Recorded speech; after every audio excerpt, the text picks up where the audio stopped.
my co-host, Cowboy Joe 64. I am your father. Just to get the Cowboys 2 good games to hopefully understand that they need to go receiver and go high with this next pick. Yeah, yeah, that's really what this is gonna be about. All right, welcome everyone. You're looking live at Father and Son Cowboys and Sports Talk.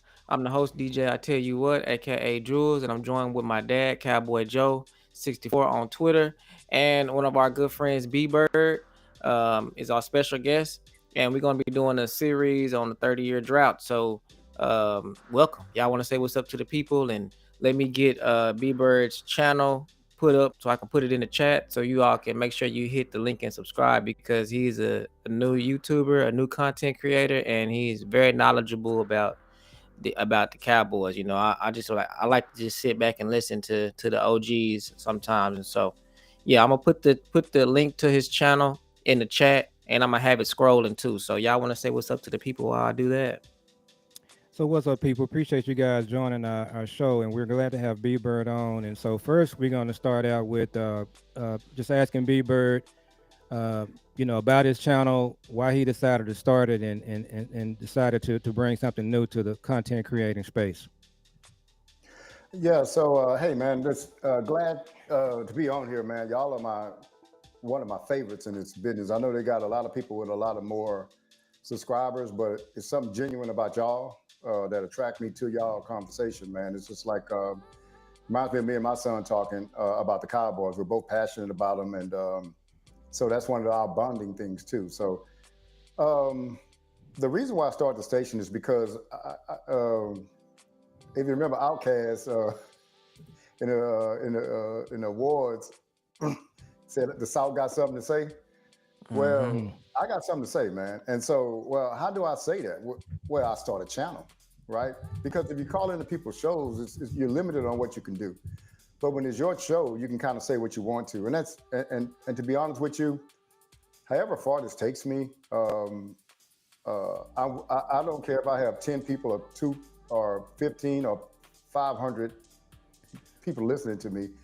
It's going to be the same content. It's going to be what's on my heart because I'm not doing this for clicks, views. This is almost a therapeutic thing. When you find this community, I told the other day that amongst, I have about 4 or 5 friends in the chat. In a text message group that we text each other during the game. But amongst those 5, I'm the most diehard. I'm the one that cares more, that digs for information and stuff like that. And when you look at the content creation, that we are all of us are that one person. That now we Cowboy fans, but now we super fans. And to want to go and get content and want to listen to YouTube and subscribe all them, you're a different level of a fan. So for me to come into this community and see that, I'm like, oh, these people think like me. They're passionate like me. You know what I'm saying? So that what drew me to it. Initially, I was on message boards and stuff like that, but that always devolved into, Romo love, Romo hate, and people are way over there, people way over here. I'm in this thing to learn, to share, and give out different kind of ideas on, especially the front office, but also just players and the game itself. Just seeing things from a different perspective. So that's why I started the channel. I think I've put out one video. I did a test run on the live yesterday, just see how it would go. And just trying to, just from calling in to doing a show is different. And I think y'all both know that, right? Mm-hmm. And so I got to learn all that kind of stuff, man, and just see where we go with this. Hey, I want to be here to see the next Super Bowl, and I'm here for it, man. That's it. So congratulations on your show. And then what I do, B-Bird, a lot of times I watch shows after the fact because I still, work full time, kind of getting close to just retiring. So I watched your live yesterday, but it was recorded. And so I watched it. It's about 9 minutes long, right? Mm-hmm. So based on what I can see, terrific job. I think everything went well there. So going live and it's you're gonna have to kind of just wade into it. You always know me. I still feel kind of strange just doing any video because started out, my son's project, and I just started to join to help him out. But man, we really excited for you, and we're gonna. I was one of your first subscribers. Proud to say that. Yeah, And thank you. so we're Me gonna too. tell everybody that follows us to join your channel. I'm gonna keep at it until get up there, and so you can see the link there, guys. People that are logged in to B.Bird's channel. And can we tell if he's on his channel live? Are we able to see? I'm keep trying. I'm keep pulling it up. It doesn't say he wasn't last time, but I Okay, keep checking. we'll try to figure that out. This is Yeah. kind of what we kind of have to do, but we'll be working on that, and we'll get it all figured out. Yeah, And we'll get it uh, and figured out. then and then what we always do, B-Bird, we just send it out after the fact anyway. Yeah. So you'll have the link and you can send it Oh, out okay. to people and they can watch it tonight. So Yeah, sounds good, man. yeah, and they can I'm watch it here for the tomorrow. conversation mostly. Yeah, and they can watch it Yeah. tomorrow. So, Yeah. Jules, so we're gonna go ahead and start. So we're gonna talk about this 30-year drought. But before we do that, we're gonna go back and kind of look at a little Cowboy history here. And I'm not gonna age B-Bird looking at some of these games and see if you can remember anything about these. So I'm gonna let him see if he can pull this up. So what we're gonna be hopefully looking at here is these are all of the Cowboys NFC Championship games. Okay, since 1970. Okay, so this list you're looking at, I'm gonna try to make mine bigger, Jules. Hold on. Okay, there you go. Okay, so it starts in 1971. So what's interesting about this list, and I pulled this and I just Googled it, as you can see, starting in 1971, they had 14 NFC championship games. Okay, so just think about that. What we're talking about here. So they got 14 NFC championship games. So, Jules, I see my green screen. I'll restart in a minute. So, B-Bird, that's the problem I was telling you about my green Oh, screen. So yeah. hopefully we can kind of get you where this doesn't happen. Yeah. But so they had 14 NFC championship games since 1970. And the thing that's amazing looking at this, B-Bird, is just look at Tom Landry's record. Look at how many times he made the NFC championship game in the 1970s. Yeah. So I want you to just talk about that. I know you probably saw a lot of these games like I did. So just talk about what Tom Landry did in the 70s and just look at his record there. Yeah, so he was the picture of consistency, man. To be honest with you, he's professional, uh, required a lot. He was innovative also with the flex defense and just a lot of different things. And I can tell you what else. During that period of time is when I kind of came up and became a Cowboy. Probably, I can tell you this. I remember the first game I remember was I think it was '73. When and I was like 5 years old or 6, something like that. But anyway, we were playing against the Miami Dolphins, and I still remember the score was like 14-7. The Dolphins was coming off of the undefeated year, and so that's the game I can remember. But he was a model of consistency, man. But if you could think about this, we kind of took it for granted going to the playoffs, going to the NFC Championship game, winning Super Bowls. We just kind of took it for granted that we were going to be there. And now, since the drought has happened, you look back on those times and say, wow, we did something kind of remarkable back then. We was always in it or around it, but we didn't really appreciate it at the time. Yeah, so I'm gonna touch on just a couple of these. So if you look at that, and I have forgotten about a couple of these to be honest, but I watched all of these games as a kid, and so that there's a Minnesota game in 1973, guys. You see that one? That's a Mhm. game they lost 27-10. What I remember about that game, guys, is it was at Texas Stadium the day before the game. Roger Staubach's mom passed away, so that was one of the worst games Staubach played in that NFC Championship loss right there. Then, of course, you see the other ones they played in, they were all memorable. And so you can see Tom Landry, what he did in the 1970s. That's when the NFL became the NFL, was really, really help from the Cowboys there. And then the other thing I want to notice is look at 1981, 82, and 83. So this is Tom Landry coming down kind of toward the end of his administration. He went to 3 straight NFC championship games from 81, 82, and 83. Uh, all of those games were on the road. That's one of the reasons they lost. Absolutely. If a couple of them had been at home, I think they win a couple of them. Um, I mean, and '81 was that Wilbur Montgomery game. it was at Philadelphia. It was very cold. Yeah. So Wilbur Montgomery had like 203 yards rushing on us. he had 200 some yards. They Yeah. couldn't stop him. And then in the 82 championship game, that was the catch. That's the one they lost at Candlestick. So that was my senior year in high I school, still can't B-Bird. watch highlights of that because my I wife is like, "Why watched you turn the channel?" I can't watch it, man. That thing hurts so much, man. I watched the Because that was entire actually game a few weeks ago. what was that? I watched the entire game a few weeks ago. Wow, man, you good. The thing about that is, if you go back and look at the history of it, it was the ending of our era, and it was the beginning of theirs. You know what I'm Yeah. saying? So it was like trains passing in the night, to be honest with you, because they were nothing before that, right? They was always the ones that got to the playoffs, never got to the Super Bowl, but that catch put them over the hump, and then they went on their little streak after that.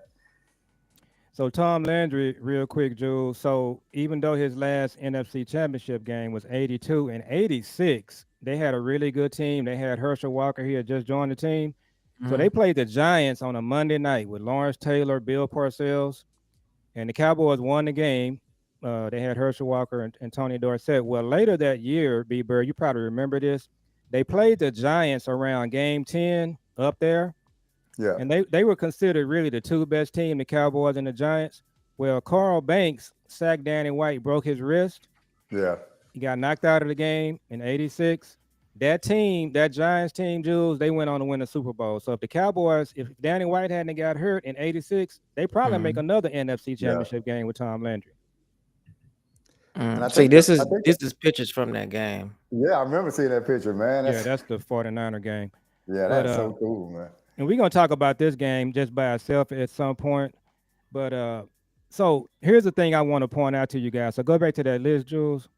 Check this out, guys. So we talking about this 30-year drought. So if you go back and pull that up, you can get back to it. Look at the drought between Tom Landry's administration and Jimmy's. It's 11 years. That's how Yeah, long it took us to get back to the NFC Championship game, B-Bird. So yeah, just talk about that. What 11 years? That was it. That was the drought. yeah. I think Landry had, kind of, he was an icon, so it was going to be hard to move on from him, right? Mhm. And I think it was. I think the NFL kind of passed him by in that part. So I think all those seasons kind of look alike to me, and you know Yeah. what I'm saying, between those two. And it was actually 10 years, not 11. It was 10. So Yeah, 1983 to 1993. It was 10 years. which, which It is was a not 10-year drought. which is not. It's a bad drought, but if you look at the numbers, realistically, we set a standard before that made that drought look bad, right? Yep. And that's what it was. I mean, if you go take a team like Kansas City, um, they're not. They got droughts all in there too. They Yep. got a whole bunch of them, but it's because of the Dallas Cowboys. It's because of the. That's like this. Like if the Lakers don't make the championship, right, in a while, they can be like, "Well, the Lakers ain't been there in 5 years. Well, the Rockets ain't been there in 20 years." You know what I'm saying? But it's because of the brand and what they are, America's team. That's why the 10 years seem a long time, but it don't seem long compared to 30. And then finally, we come back. We make the NFC Championship game again in 1993. I was at that game in at Candlestick Park in San Francisco. I was there, and we'll just talk about that game on another show. But look at this though. We made 4 straight NFC Championship games, B-Bird, from Yeah, 93 to 96. We made 4 in a row. yeah. So what do you remember about that run? Um, just the way we built that team. Man, what you saying from 93 to 96? Is that what you're saying? I'm sorry. Yeah, yeah. So we went Yeah, four man. straight NFC. Let me tell you, man, what we did, we took the league by storm. We had a coach that came out of college. What he did was he used his knowledge of college players to go get people that other people didn't know about, but he saw, hey, I played against this guy. This guy's pretty good. We did have the Herschel Walker trade. But what we were, man, and I've never said this, but we were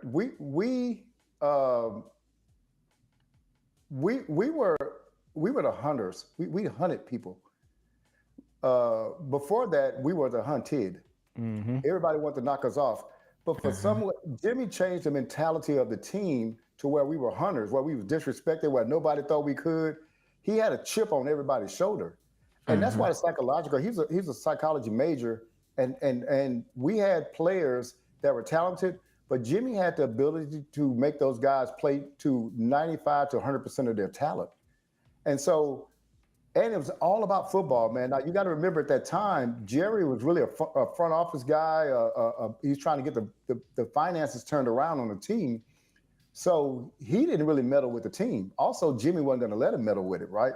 So I just remember that time being a time of, hey man, who's the bully on the block? Because we coming. It wasn't like we was trying to sneak up on nobody. No, we're gonna take your best shot. No, we you hit me in the jaw, we're gonna knock you out. And we didn't win all the games, right? But we just had a passion, a fire about us, which my favorite player of all time is Michael Irvin. And the reason why is because he was the heart of our team, right? You need a guy like that on your team to go get in somebody else's behind to get him going. And he's passionate, and that passion it spread throughout the team. And so it was just a great time, man, of just superior football, to be honest with you. Something like we had never seen before, especially in the Dallas Cowboys. It was good going into a game knowing that, hey, man, we're going to beat these dudes. And rarely did we play under our expectations. Now, sometimes people played above us, but rarely did we play under our expectations. And it was just a great time, man. But I think if you really look at it, it's when our organization was more like a regular organization where you have an owner that does owner things. You had a GM, which was Jimmy, who knew the football players, who did the player acquisition, and Jimmy was the guy, the point man, the all everything for those football players. And it was no power struggle. It wasn't no, hey, we're gonna go past him to go. It wasn't that. And when you get the structure right, man, this is even in your family. You get the structure right, then you'll get everything else will start falling in place. But once that structure goes crazy, then your family's going to go crazy. And right now, the structure in the Cowboys, it's a little crazy. But I just remember those 4 years, man, as being just remarkable. If I'd known what I know now, I would enjoy them a little bit more. Yeah. So, hey, I'll tell you this, man. I was up we was cleaning out the attic, me and my son, and we came across, man, I have newspapers, Dallas Morning News paper, and all of the Monday after. I got the Sports Illustrated book. I got a lot of stuff. They said, Dad, you got it? I said, yeah, man, I still got that stuff, And so it's just, I was kind of reminiscing over that probably about 2 or 3 months ago when I discovered I still had that stuff. Yeah, and I have some stuff on my wall in my meeting room. We'll show it on another show. But Jules, before we go from here, I just want to get your thoughts on what we did and just looking at that 70s run, and then the 80s, early 80s, and the 90s. Just kind of you looking at this list. Just what do you think about it? I mean, I think it's awesome. I think it's just, everything that B.Bird said, but like kind of how like I told you yesterday. What's so obvious these days is that, I'm still here. okay. What's so obvious these days is that, when Jimmy left, it just went downhill from there. The Dallas Cowboys, Jerry Jones bought the Dallas Cowboys for like $140 million, and he was a marketing genius. No, he took all of the marketing, and all of the shared money, the shared value between the teams, and he consolidated it and said, "Hey, I think that we should market our own teams, and I think that we should do stadium deals, and I think that we should share the viewership money, but I think that we should take, the control of our own marketing." And then he, went and got deals with Nike for the team, and that was the first time that they ever showed, Jerry Jones wearing Nikes and walking out, and it's just like, that blew the NFL up. But that's not X's and O's. Okay, that's marketing and that's advertising, and that's what he is good at. But when you mention the great people, the great coaches and the great minds in the NFL, you mentioned Tom Landry, you mentioned Jimmy, you mentioned Madden, you mentioned Lombardi, and then you mentioned Jerry Jones. But there's a difference between those guys that I named and that one guy that I named. The difference between those guys is they were football guys and they were football geniuses, and they were doing things that were innovative to the football game. And Jerry Jones was a marketing genius and an advertising genius and a way to bring in revenue. So it was just it's a big difference. And when Jimmy left, which Jimmy was the GM, he built the team. When he left, it has literally, if success is winning a Super Bowl, really if success is winning playoff games, They have not been successful since then. And I think going forward, the only thing that we're going to be able to do to get us back on the throne is if they have a coach that can work around Jerry. And that might not get along with Jerry, because he's not going to do everything that Jerry wants him to do. And he's going to have to say, you know what, the front office doesn't want to address DT. They don't want to address defensive tackle, but we're going to, because that's what we need to do to win. So I just, I wasn't old enough. I do remember the Cowboys being in the Super Bowl. I remember, watching the games, but I wasn't as passionate about it, obviously, back Yeah. then as I am now. I mean, I was 5 and 6, so Yeah. I remember it, and it was awesome. But I mean, the only championship that I witnessed is the Mavericks, but in the Rangers. But the Cowboys, man, if they were to win it, if they over the last, they've had so many talented rosters that I feel like any other ownership and any other GM would have been able to get them there. But I feel like our front office has let us down time after time, and that's what we're up against. So Yeah. I'm gonna So let so B-Bird respond to that, and I'm gonna restart my Bluetooth. Okay, I'm Okay, gonna let go ahead. B-Bird respond. Mm-hmm. so I often wonder with our roster if we had a guy, a GM, Mm-hmm. and a Type A personality coach. Mm-hmm. Uh, with our 2016 roster, we had one went farther in 2016, 2014, 2023. And so I think we've had rosters to compete, but I think the front office have not went all in. Yeah. And the reason they have not went all in because they don't have to, right? And one of the things that I've always said, and I'll continue to say, if you cannot lose your job, what is your motivation? Mm-hmm. When Jerry used to say, I take accountability. No, accountability is when I go to my job and they tell me, hey, dude, you better pick it up or you're going to be out of here. Mm-hmm. And that means that my house note ain't going to get paid. My kids can't go to college. Car guys go, oh, I better get myself in order. They're not under that pressure. And so I think we've had rosters that should have went farther. But I still think structure, man, I say even in the household, when I say that, man, it's in my household. We have to have structure, right? Like if my son is the point guy here, the thing ain't gonna work right. If my wife is making all the calls and I'm just following her, it's not gonna work right. The structure is off. And so I just think that with the Cowboys, you just don't have that. I know we're going into something different. You just don't have the checks and balances of an owner and GM. Mm-hmm. I've said before that, hey, GM has to convince the owner to acquire a player. Like, hey, man, we need to spend $20 million a year on this cornerback. Our cornerback is weak. Our Mm-hmm. left cornerback is good, but our right corner is weak. If we get this cornerback, hey, we can blitz more. We can go one-on-one. We change our defense. That's what he says to the owner. Owner say, well, how much is it? And see, Well, let me. I want to piggyback off that, because this is exactly what me and my dad been talking about, and this is why I enjoy B-Bird's our conversations, because it's just like I said, y'all talk about the same thing. Y'all literally saying the same thing. But this yeah, is what I was told him a couple of days ago. When they did the press conference where you seen Jerry and Steven and all them up there sitting up there, the State of the Union or whatever they call it, I told my dad I noticed a shift in the dynamics. To me, I did. I noticed a shift in the dynamics. What it's like, Jerry was saying things. It's just like, hey, I'm good. That's what he was coming, the way he was coming across me. Hey, I'm good. I done my thing. It's just all about my family, my son, my children. They running the team. I'm good. I mean, I don't go to I don't sleep. I go to bed every night comfortably. I'm good. I mean, I ain't got to do nothing. If I pass away and don't win another championship, hey, I'm in the Hall of Fame. I'm good. You know what I'm yeah, saying? And then Steven was more of the kind of like, to me, he looked older and he looked like the pressure was on him. And he looks like, to me, Steven is looking like, I'm not good. I'm embarrassed.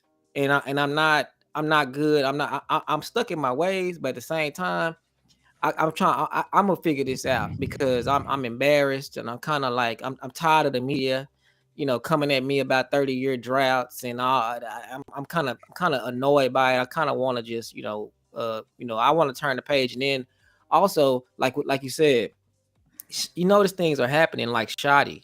Shotty, they came out and said that he spearheaded the George Pickens deal. They said that the reason why they didn't trade, the reason why they didn't draft a receiver, and really high was because they knew that Shotty was still working on, a champion for George Pickens. So if they can if they're gonna say that the reason why we got George Pickens is because Shotty wanted him, then I'm like, okay, well at least that's going in the right direction. Maybe they'll say Yeah, the same thing about cornerback, and maybe they'll say the same thing about DT. Hopefully they yeah. will.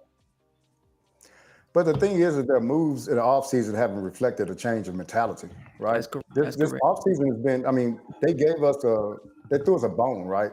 Mm-hmm. And Mm-hmm. so we got that, but it's other things that we need. See, other GMs cannot afford to sit on their hands, man. And that's Right. why the deal is too, and you're going against these other GMs. They out there fighting for their life, man. Howie Roseman, he won a Super Bowl, but that bought him about 5 years. But you Yeah. Yeah. got but you got guys out there that are actively turning over every stone trying to sign people. Hey, that guy makes my team better. Yeah. Whereas the Cowboys are saying, hey, we let D-Law go. We got the replacement for him. Well, how about get somebody better than D-Law, right? And Mm-hmm. so they never go all in because they don't have to. It's similar to if I opened up a drugstore and I had a 20-year plan that was going to make me, make me the number 3 drugstore in the nation, I'd be like, that's a pretty doggone good plan. But the problem with that's good for business. But the problem with the NFL is that there's only one team that wins. So you have to beat the other teams, right? That's not Mm-hmm. good enough. They have a business plan that they. So so after Michael's first year, they were talking about a contract with maybe CD or somebody else after Michael's first year. I can't remember who it was. Mm-hmm. And then Steven said, "Well, we got to save some money, for Micah. Micah's coming up." Mm-hmm. I said, "Now, what GM has the audacity to be thinking 5 years down the line? None. You're planning for 5 years because you know you're going to be here, and it's just that's the thing that gets me, man, because it lacks urgency. That's why we don't go in. Remember, I tell people this all the time. 2012, Brandon Carr. It's a long time ago, man. And that's that. And you have to. I'm not saying. I think they've done well with adding some of the lower price free agents. Done well in the UFL, but you still need those other things to get you over. We've seen that, and we've seen them not go for it. Yeah. Yeah. Let's get a shout out to, is that Reco or Rocco? Is it Reco Bullock? I'm saying Appreciate you. I think it's pronounced Rico. Rico, thanks for joining, Rico. Ty. So I do want to get you guys input on this right here. I think content creators may be the rubber meeting the road for the franchise. I Mm-hmm. think content creators, myself, you, B.Bird, some of the other people that we follow, Boss, Lose Takes. I think this is going to be where the rubber is going to meet the road in the next, I would just say the next few years anyway, because we have a voice. We're going to be able to say what legacy media can't say. We don't want to throw legacy media under the bus, but when they have press conferences, I saw something that was pretty interesting to me. Vach, he just started saying, they need to ask better questions. You never heard people say that before. So as a content creator, you can say they need to ask better questions. And so some of this accountability, it may be kind of creeping in. We're kind of seeing it with Michael's deal. I just don't. I think Michael's put him in a tough spot by staying in camp. He may end up having to leave camp. We're going to see. But I do want to get you guys' input. Do you believe that content creators can sort of be the beginning of accountability? Yeah, I do because the world is social media now. Things are changing. Social media is a thing now. Look at it. I mean, look at y'all on social media right now, and y'all, you know what I'm saying. We are on social media right now talking about this. When a few years ago, this would be a conversation that me and you would be having, and B-Bird, this would be a conversation that you would be having with your son. Yeah, So this is so yes, because they see these things. That's why, first of all, the Cowboy Nation content creators erupted last year when they didn't do anything in free agency. Well, this year they kind of did, and then last year I mean, then when he did the 30-year drought, when he put that 30-year drought in quotation marks, Yeah, content creators crazy. erupted. Like, wait a Yeah. minute, you know what I mean? And then after they erupted, he kind of was like, he brought it up the next time that he was talking. It's something about the 30-year drought. It's like, well, why you bring that up again? The reason why you brought that up again is because you seen how we reacted when you said that. And so it's just kind of like, yeah, I think it is going to be the start of accountability. Just not necessarily just concrete content creators, but just the way that social media interacts with the public. I mean, it's just like, just like your overall. I mean, think about it like this. If if like, you remember the thing that happened with Target, they say, okay, we don't want people to shop at Target. Okay, now this went out on social media, and Target lost billions of dollars just because a TikTok said we don't want nobody shop at Target. So and that went all over the world. Target lost billions of dollars in a matter of days. So if that can happen to businesses like Target, then it can happen to businesses like the Dallas Cowboys. If there are people that are saying, "Hey, we're not supporting the Cowboys. We're not going to games. We're not buying merchandise because they don't listen to the fans. They don't care about our opinion. They're not doing things to win."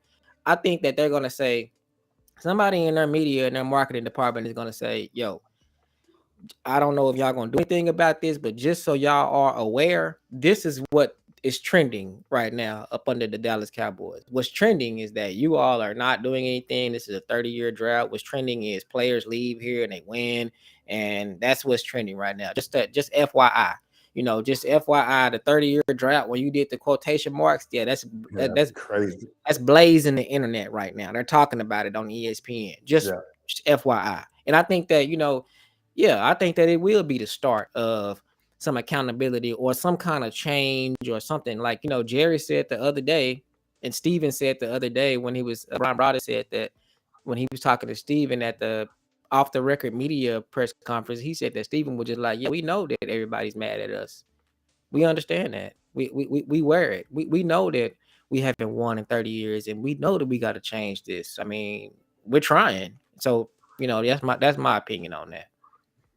So I'm gonna do something a little bit different here. I'm gonna defend legacy media a little bit. Mhm.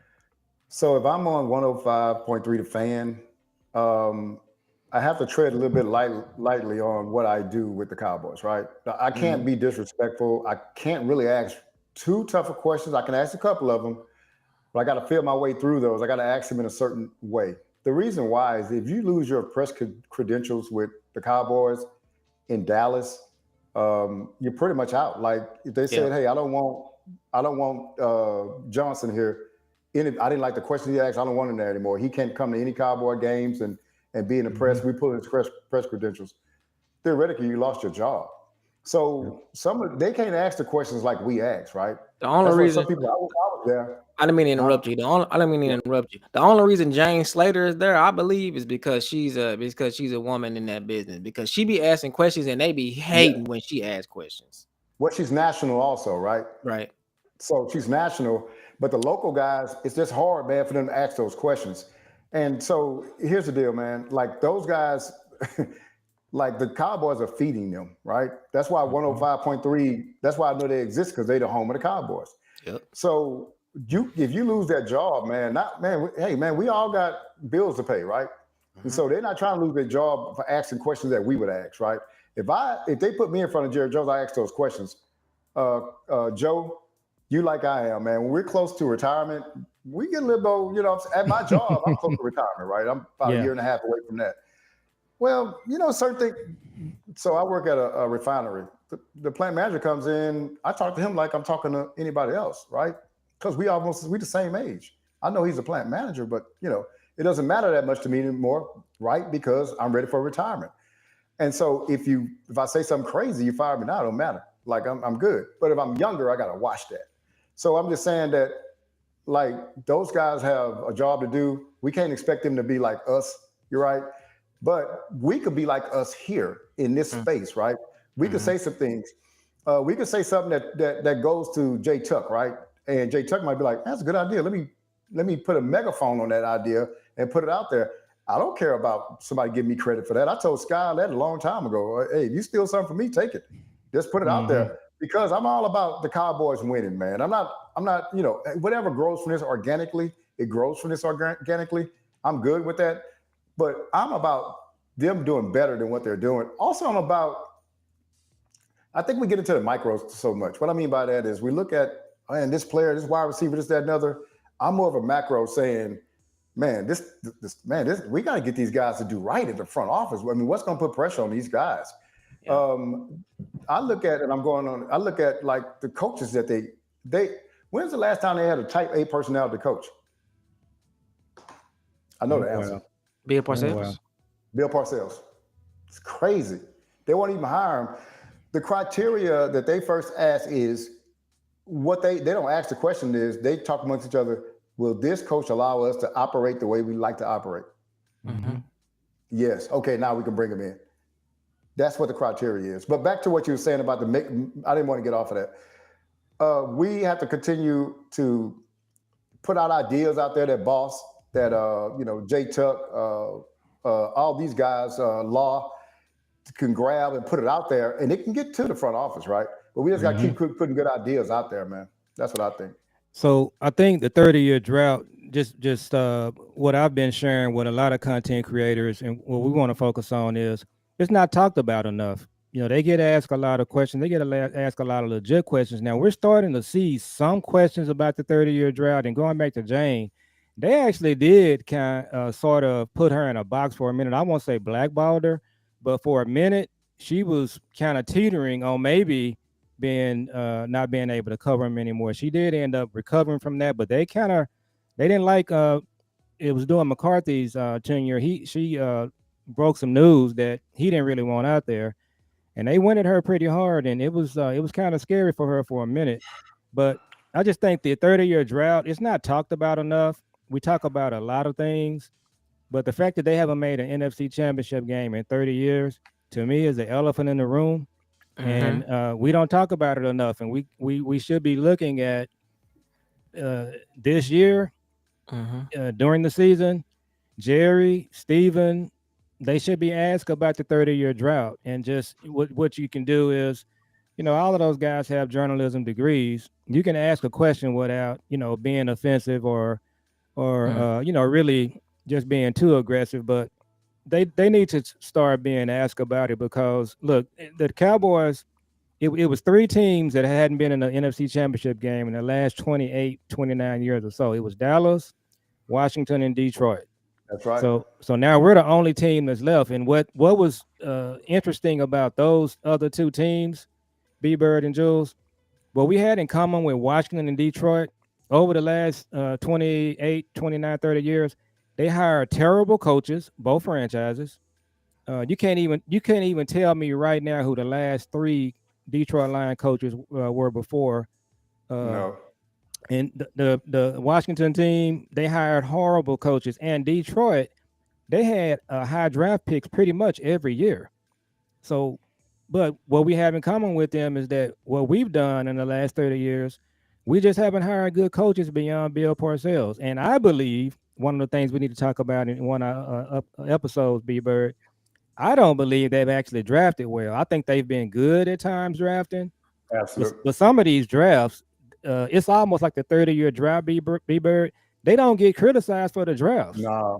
The 23 draft is almost so that it's going to be something to talk about here in the next year, because we got two players in that draft. I don't think either one of them, Mozzie and Schoon, are going to get contract extensions. Yeah, I don't either. No. And to add on to you, go ahead. Well, one thing I want to talk about Washington. So you say, okay, I think the biggest thing, let's go even farther than the coaches. Let's go up. Snyder was toxic, man. He had a toxic environment around there. He had those, what was going on with the cheerleaders.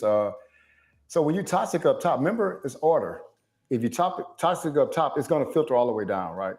If you dysfunctional up top like the Cowboys, it's going to filter all the way down.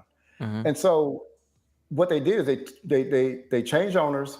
Both of them did. Detroit did too. Both of them did, right? They changed presidents. They changed GMs. They changed head coaches. And they changed quarterbacks, right? And everything filtered down the right way. people don't realize how much, because they don't play on the field, a front office means to a team, right? Yeah. And what they did, you remember what Magic said when they was going to the NFC Championship game? He said, hey, when the season starts, we just let the coaches coach. Let them do their job. We get out their way. Jerry would never say that. And so that goes to show you, and I put out a tweet back then. I said, the Cowboys are now the longest drought in the NFC Championship game. I said, Washington changed their ownership, president, GM, head coach, and quarterback. And they got there. They got the toxicity out, and then now they're in championship game. Detroit was a laughing stock. Only team to ever go in 16, and they're back. You know what I'm saying? If you go look at how many times Jacksonville Jaguars and Carolina Panthers have went to the NFC Championship game since we've been there, I bet you we're talking about 6 times at least. The Jets have been there twice. You know, and so it's a lot, man. That front office, man, is so huge to me. And to me, I don't think people talk about it enough. I know they get their, they get their fair share, but to me, I think you should stay on that thing until the right people start hearing about it, right? Yeah, they have to change, because what we know that they're not going nowhere. They have to change. It's just like, like it all goes back to your point that you was just talking about structure. It goes back to that, because Washington and Detroit, what they changed was their structure. They changed their philosophy. They changed all of those things. And when they did that, I mean, Washington, it was literally 1 year later. Yes. They changed GMs, they changed owners, and they changed quarterbacks. And that's very same year they were in the NFC Championship. I mean, it was it didn't take time like Detroit. Dan Quinn came in, he still couldn't stop the run, but they still got to the NFC Championship. Yeah. And the things that Dan Quinn wanted to do here that he could not do, like for instance, Bobby Wagner, he did there. And they somehow get to the NFC Championship, but I wanted to nail a point down to what you were saying about your drugstore theory.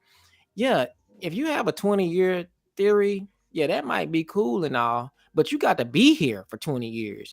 You might not you might not make it past year 3. The other NFL franchises, they might not make it. They don't have the time to say, it's like time.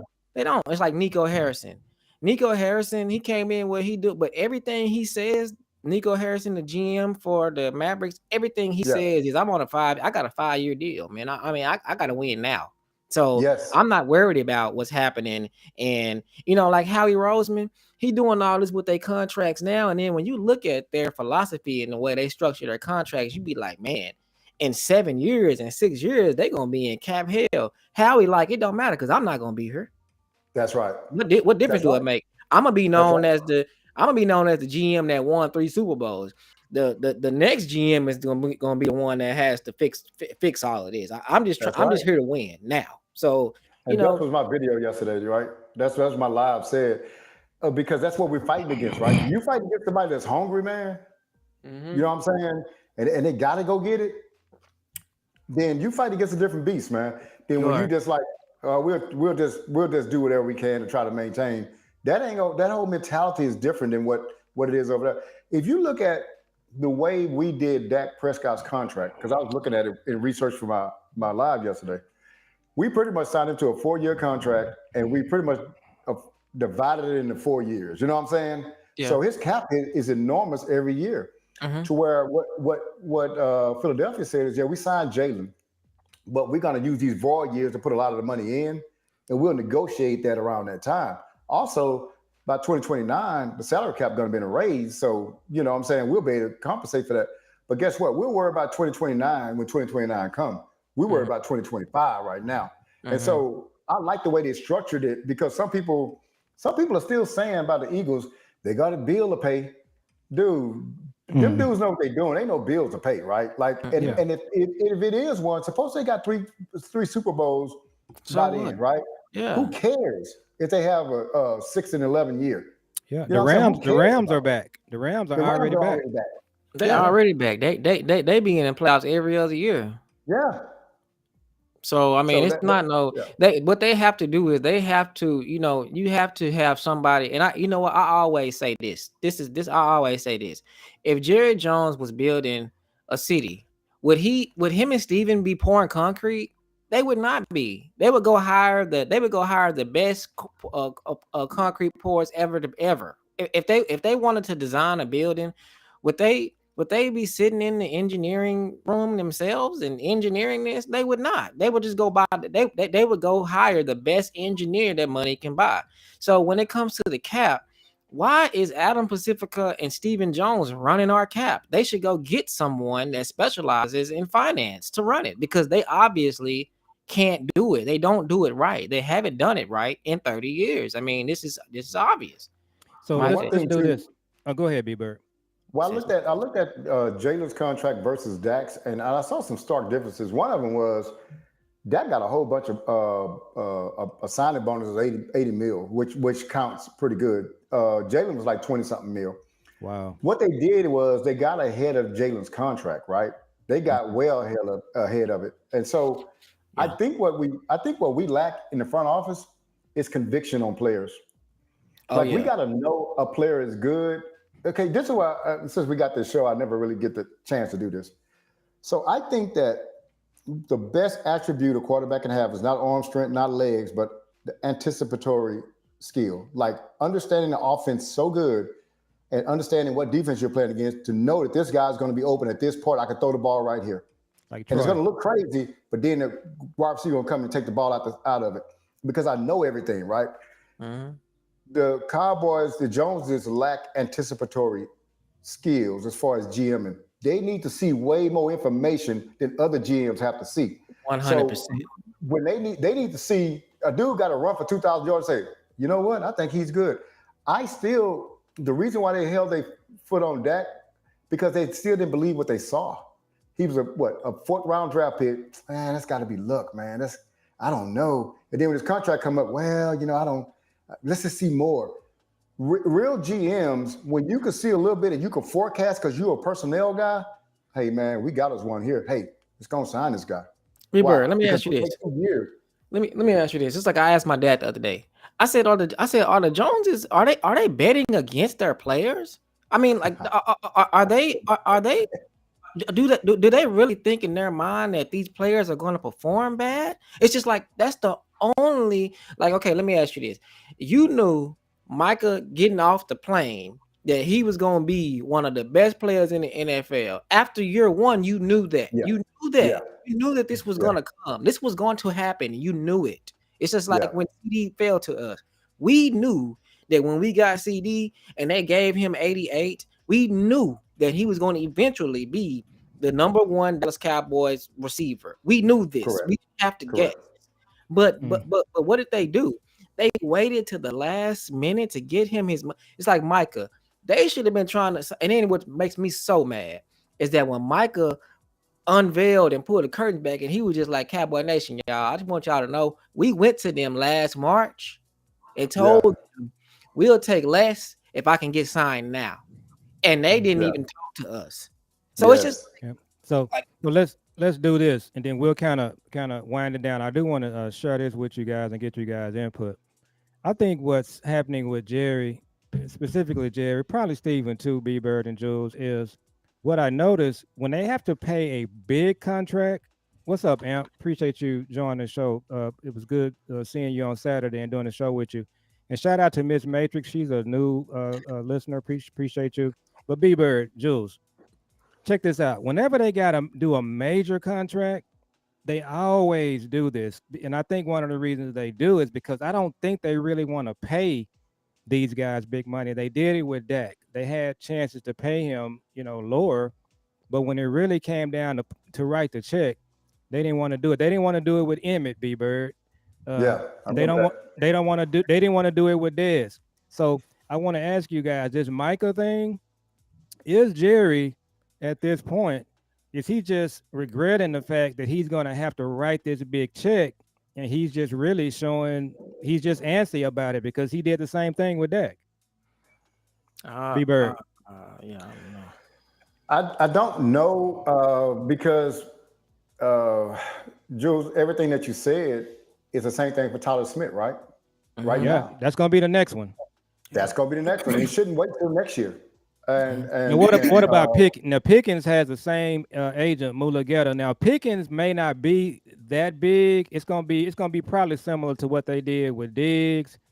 I don't Diggs had think a big so. deal, but Diggs wasn't the highest. So you think Pickens is gonna be another Yeah, problem because of the size of the contract and how yeah, much he's gonna want? yeah, because he is that guy that people would kind of ask, and or is he that guy?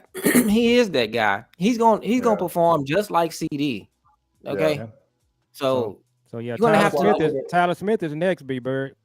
Yeah, but even going back to Pickens, man, I probably would have. I sign probably him would have now. tried to.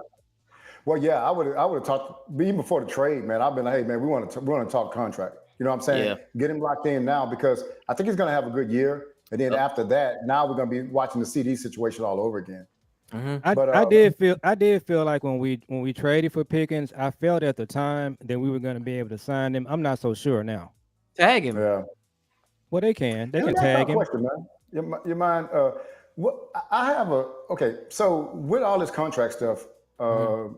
the Cowboys thinking that Jones is thinking they're being shrewd and negotiating hard, Mm-hmm. but I think it has a residual effect on the team. Yeah. I think that if Oh you yeah. came in with Micah signed and everybody signed already and it's all about football, I think that it would be a better. I think it'd be a better aura. I think then the questions asked at the press conference will be more X's and O's and player questions instead of contract questions, which brings the Joneses to the forefront again. Okay. So I just think it may affect the team, but you go on and answer, Juice. Let me help you out with that. Mama, make that make sense.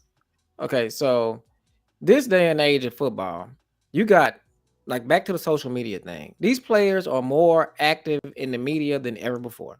Okay, Yeah. these players be tweeting at halftime. Okay, they be on the tweet before the game. Some of them have live streams. Micah was the first person to kick the door down and say, I'm podcasting during the season.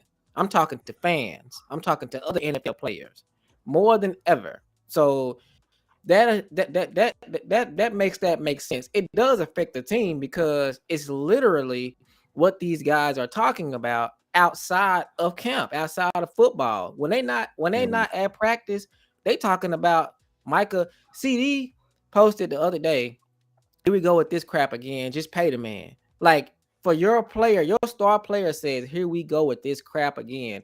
He's talking about the front office. That's who he's talking about. So it's like, no, it is affecting the team because it's just that thought that, oh my God, like why are they doing this? Like they don't have And to. And like, before you go, mm, let me say this too. And and then what was different, what was strange to me, well, it wasn't strange. It was just like eye opening for me. It was just like, a couple days, Jerry said, well, Trayvon knew, last year that if he skipped out on if he went and rehabbed on his own, and he was gonna get fined. He knew that. I mean, he knew that. Trayvon came back while they was talking to Micah, and Trayvon said, I didn't know that. And I was really upset about them finding me. So it's kind of like the players, it's affecting the players. Trayvon, like, yeah, they find me. That was messed up. And he's sitting up in here talking with Micah. And while they talking about like the Joneses in a negative light, they're talking about them in a negative way. So it's Yeah. not it definitely affecting the team. Go so ahead. and B.Bird, just to piggyback on your point, here's where what I believe. I believe this team, if they were not dealing with this, I believe right now they're better than the Commanders. So I think we can take them. Yeah, I do too. I actually think the Eagles are going to have that Super Bowl drought. I believe at some point you're going to see that they do some of the. They're not going to approach the game the same way. To your point, B Bird, if they didn't have this Michael situation, I think this team could really compete with Philly for the division. I think they're just a couple of players away, but the way they're going about this, any chance they had of doing that, they're they putting it at risk. Yeah. Yeah. And I think one thing too, man. One of my and I'm bringing this out of nowhere, but I often say that, and y'all may have heard me say this before, but the reason why we have players have agents is for one thing they have knowledge of the contract situation in the market, but also they have whenever bad things are said about the player, the agent is the buffer. Shannon Sharp spoke on this on his podcast the other night. Uh, so the deal gets made, but the player never hears the bad things that were said about him, right? Like, you know what I'm saying? So that way, the relationship between the GM and the player is still good because the player has never heard anything bad said. Mhm. The Joneses get a negotiation, and because they're negotiating, they're getting their feelings, man. And they start taking it personal. And so I just think that they need a buffer. So if it was in a regular organization, it's the president, owner with the money, the GM negotiates the deal with the agent. So now the owner and the player's relationship is good because they never heard all that stuff. That's like I don't even know how the sausage is made. You know what I'm saying? I just give it, give it to him. Well, but since Jerry is the owner, he still feels a certain way. And when people argue that, I say that's where Trey Lance came from. He Mm-hmm. got in his Mm-hmm. feelings. Yep. Jalen Smith, when he got signed because they was trying to show Send Zeke that Zeke a hey, we message. signing this guy. Yep. They just signed the tight end because they trying to show Parsons that look at what he signed. He's doing the right thing, so we signed him. Those are kind of shut up signings. Hey, look what we're doing with these guys because they had Ferguson. No reason to sign Ferguson. But they did it because, hey, it's team friendly. Also, we can show that we signing people. So I think they get in their feelings with negotiations. That's why we're where we are now. Micah, out of all the top players in his class, draft class, Micah's the only one that has not been signed. Yep. So That's it's crazy crazy. that, man. Yeah, It's very he's the crazy. best player. And he's the best one. And Yeah, he's the not best one of signed. all of them.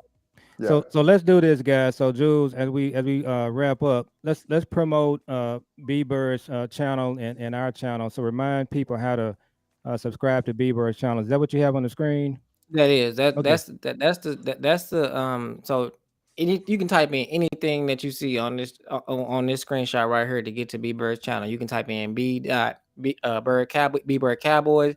You don't even Mm-hmm. have to put the period. If you type in B-Bird Cowboys, it's gonna pop up. Or you can type at B-Bird 0331, it's gonna pop up. If you type in B-Bird Cowboys, that's all you gotta put. You can go to Google and put B-Bird Cowboys YouTube channel, it's gonna pop up. And with ours, you can just say all you gotta do is type in F.A.S.C.A.S.T, F-A.S.C.A.S.T. You don't have to put the periods or nothing. If you go to YouTube and type in F.A.S.C.A.S.T, we're gonna pop up. Father Simple and as. son. Yeah, if you type in Father and Son Cowboys, we're gonna pop up. If you So type we in F.A.S.C.A.S.T, we're gonna pop up. we changed the name of our show. So that was kind of our new launch. Keenan Allen just got going back to the Chargers, y'all. Yeah, I saw that earlier. So Yeah, I saw that. B.Bird, man, we appreciate you, and we're gonna continue this drought series. We're gonna do another show with you. Now, when is the next time you're gonna go on with your show? Yeah. I have to. Well, Wednesday I have something going on, so maybe Thursday. It just depends on what's going on. I may go Thursday, or I might just drop a video Thursday. So I just got to see which one I want to do.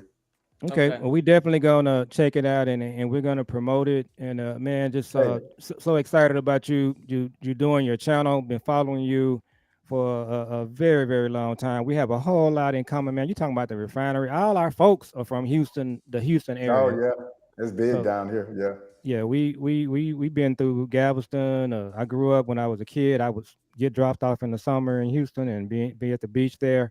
yeah, So Mm-hmm. yeah, so yeah, we very much aligned. And so Jules, talk about our Cash App thing. Now, what we've done, B.Bird, since we started our channel, we don't do a lot of asking people to do cash apps and all of that kind of stuff. We do promote it here and there, and we do, yeah. anything that people contribute, we're gonna put it right back into the channel. So what's our cash app, Jules? It's $ ITUW.